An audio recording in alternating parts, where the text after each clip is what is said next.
For today's video ay magluluto ako ng cheesy creamy maha blanca.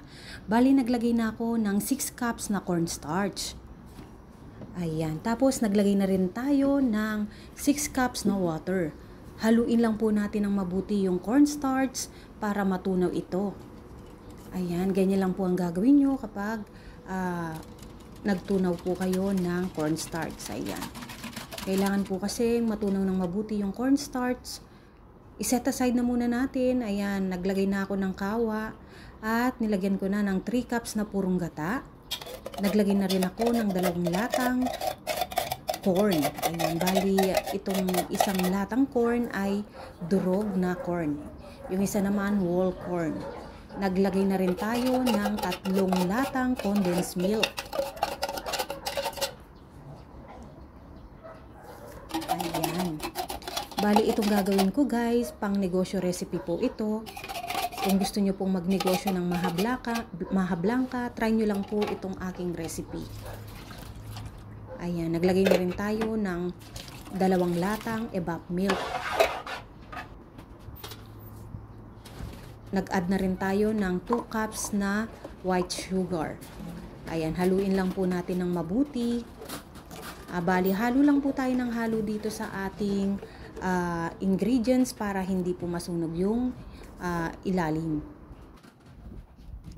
Ayan. Pagkatapos, kapag kumulo na nga itong ating ingredients, ay pwede nyo nang ilagay yung cornstarch. Ayan.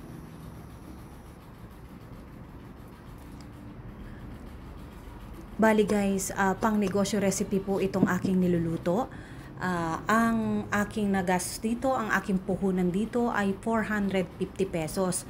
Bali sa 6 cups na cornstarch ay nakagawa tayo ng 9 pieces tubs. Ayan, 9 tubs na tig 750 ml na tub.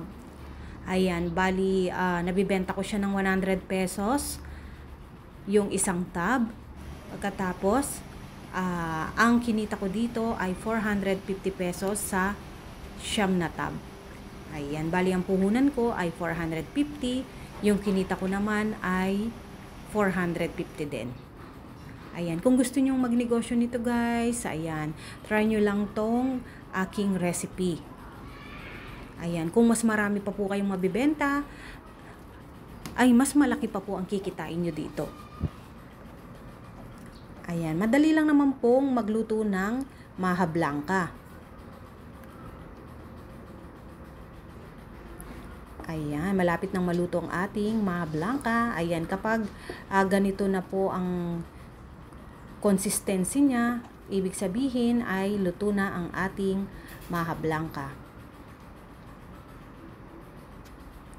Ayan.